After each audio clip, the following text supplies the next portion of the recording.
très heureux de vous accueillir ici au nom de l'École normale supérieure pour la remise du prix Clarins du meilleur journal intime à Marc Crépon, que je suis très heureux de retrouver ici. Et je voudrais en quelques mots vous dire pourquoi le fait que la remise de ce prix se passe ici a quelque chose de nécessaire. Ça n'est pas nécessaire seulement parce que Marc enseigne ici, parce qu'il a dirigé le département de philosophie, parce qu'il est toujours un pilier du département de philosophie, parce qu'il incarne, avec d'autres bien sûr, la philosophie à l'École normale supérieure, et parce que vous lui remettez un prix important pour un livre important. Et que dans l'écriture du journal passent tous les enjeux du monde contemporain, passent la philosophie, la politique, l'intimité, les sentiments, les relations. Et je pense que c'est vrai dans tous les grands journaux intimes, c'est vrai de ce journal, et je pense que ce mot journal porte aussi l'écriture. Il porte le quotidien, la vie, mais aussi l'écriture. Et recevoir ici un prix portant sur un livre, une écriture de l'intime où passent tous les autres enjeux, c'est évidemment nécessaire. Évidemment, le journal de Moldavie, ça résonne aussi au cœur du monde contemporain, ça résonne pour l'école normale, pour nos projets sur l'Europe, dont certains qu'on porte avec Marc, bien sûr. C'est pas seulement de l'intimité personnelle, des souvenirs, mais c'est évidemment un geste politique. C'est dire la nécessité de la Moldavie, la nécessité de sa liberté, de son indépendance, de sa place dans l'Europe, cette nécessité intime, cette nécessité politique. Le journal de Moldavie, cher Marc Crépon, je le dis vraiment avec beaucoup de sensibilité après avoir tourné longtemps autour de votre livre. Journal 1987-1988, juillet 2022. Le livre de Marc Crépon a été publié dans la collection jaune des éditions Verdier. Le journal de Moldavie a été écrit à l'occasion d'un service national effectué en Moldavie par Marc Crépon en 87 et 88. Ce journal, compagnon des bons et des mauvais jours, a été reconsidéré, vous nous direz exactement le mot qui convient, en 2021 et envoyé aux éditions Verdier en janvier 2022. Pour ce qui concerne ma propre lecture, et pour avoir passé en 1976 2 petits mois en Biélorussie, dans un stage linguistique, et dans une certaine inconscience des ruses de la société dans laquelle je me trouvais, j'ai été, bien sûr, particulièrement sensible au regard que Marc Crépon porte alors sur la Moldavie soviétisée, cette colonie opprimée, exploitée par le grand frère russe. Sensible que j'étais au regard d'une grande acuité, autorisée par une distance d'écriture lucide, en dépit d'un vécu quotidien de plus en plus pesant, sensible à une analyse aux formules saisissantes, emportant souvent dans leur souffle inspiré bien des études, des reportages partisans ou à courte vue de notre époque. Donc, je voudrais tout d'abord rappeler que ce prix a été créé par la revue Les Moments littéraires, une revue qui se consacre depuis 25 ans à la promotion de l'écrit intime et plus particulièrement du journal intime, en partenariat avec la Fondation Clarins. Et pour mettre en avant ce genre littéraire, nous présentons chaque année 2 sélections. Une première en juin qui comporte 6 journaux intimes parus entre octobre et le mois de mai, et une deuxième sélection en octobre où on va choisir 4 titres parmi les 6 titres sélectionnés en juin auxquels on a rajouté tous les livres parus depuis mai. Donc, les sélections en 2023, en juin, 6 titres ont été retenus. Le journal de Moldavie de Marc Crépon, le journal d'une invasion d'Andrei Kourkov, les carnets d'une étudiante dans Paris occupé de Jacqueline Loriot, maître d'école, journal d'une famille d'instituteurs. Alors, je vais vous les citer quand même. C'est Pierre Maréchal, Jean-François Aimable Julliard, Jean-Louis Honoré Julliard et Louis Rustique Julliard. Il y a eu aussi le second volume du journal d'Alexandra Pizarnik. Et enfin, les lettres d'Alès d'Éden, le journal d'un roman de John Steinbeck. Que du beau monde. En octobre, dans notre sélection finale, nous retrouvons 2 livres de la sélection de juin, les journaux de Marc Répon et de Johnson Beck, auxquels sont venus s'ajouter le journal Une résidence sur une plantation de Géorgie, 1838-1839 par Fanny Campbell, et journal 2003-2011 de Richard Millet aux éditions Les Provinciales. Et en novembre, le jury se réunit et pour désigner le lauréat. Et au premier tour du scrutin, par 7 voix contre 1 au journal roman de Johnson Beck, le prix Clarence Journal Intime 2023 était attribué au journal de Moldavie de Marc Répon, publié aux éditions Verdier.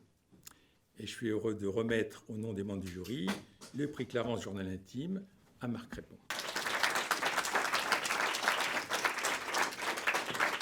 Monsieur le Président de la Fondation Clarence pour l'humanisme, Mesdames et Messieurs les membres du jury, chers amis, chers collègues.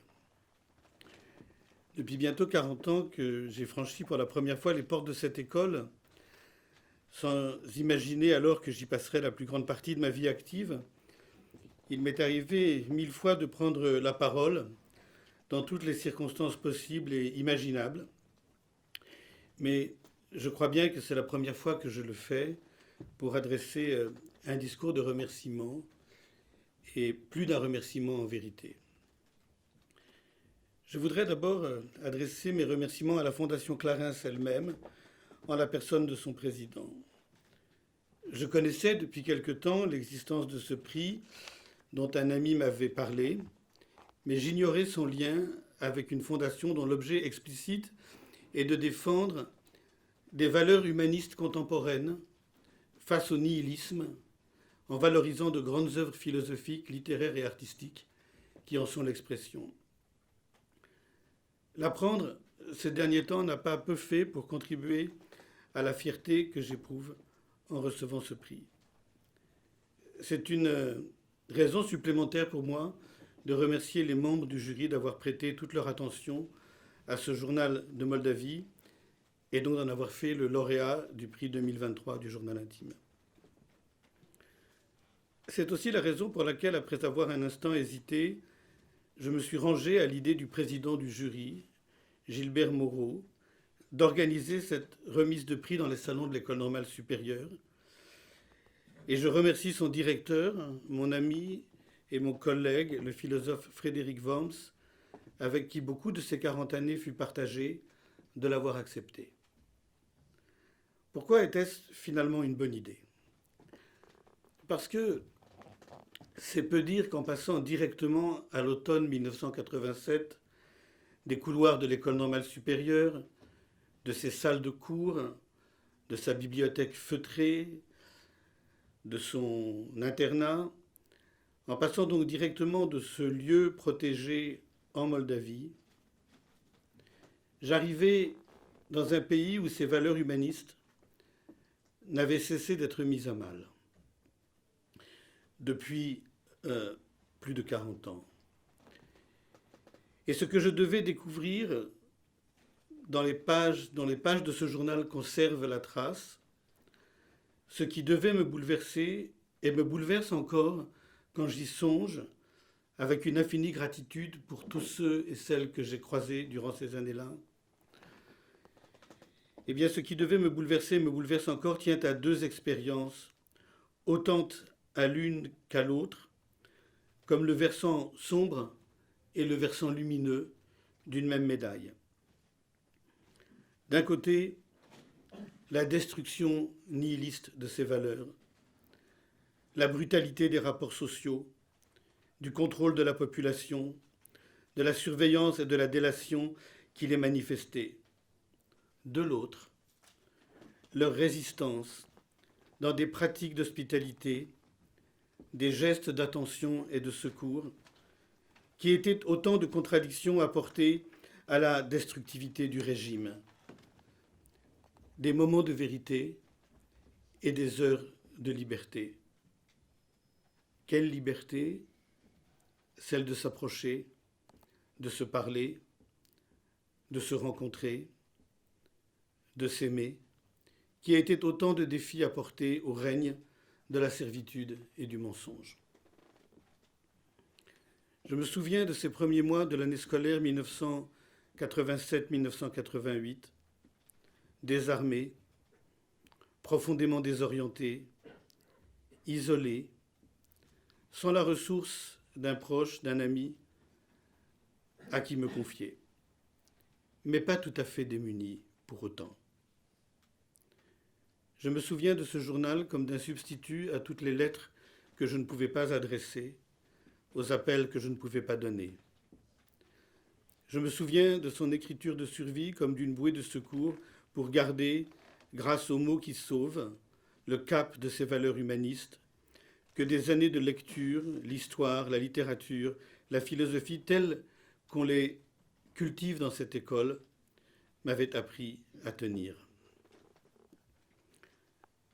C'est dans les rayons de sa bibliothèque que je trouvais ces années-là, avant de partir, les livres, les langues, dont la mémoire me revenait en écrivant ce journal durant l'année 1987-1988. Et voilà pourquoi je suis heureux de recevoir le prix Entre ces murs. Mon dernier remerciement sera aux éditions Verdier, l'éditeur de Chalamov et de Patochka, des récits de la Colima et des essais hérétiques sur l'histoire, et de tant de livres de littérature et de philosophie. Je rêvais depuis longtemps de publier un livre aux éditions Verdier. Je n'ai donc pas cherché d'autres éditeurs. Je n'ai adressé qu'à cette maison d'édition courageuse, dont tous les choix éditoriaux, les collections me parlent, le manuscrit de ce journal, et je ressens une profonde gratitude pour la confiance qu'ils m'ont accordée en le publiant. Lorsqu'en décembre 2021, j'ai commencé à transcrire ces pages que je n'avais pas ouvertes depuis plus de 30 ans, je n'imaginais pas que 2 mois plus tard, le 24 février 2022, l'invasion de l'Ukraine par la Russie avec son cortège d'exactions, de crimes de guerre et de crimes contre l'humanité lui donnerait l'actualité d'un rappel. Quel rappel, celui de la prédation du pouvoir central soviétique sur les républiques périphériques. Nous avions minimisé le pouvoir de destruction des nostalgiques de ces prédations, à commencer par le maître du Kremlin. Mon dernier mot sera pour ces valeurs humanistes. J'ai conscience de recevoir, dans une école qui les transmet, des mains d'une fondation qui les défend, dans un monde qui les malmène, ce prix du journal intime. Je le reçois avec gratitude, comme le vecteur d'une double incitation. Ne rien lâcher, quoi qu'il arrive, de cette transmission qui est mon métier et de cette défense qui le soutient. Je vous remercie.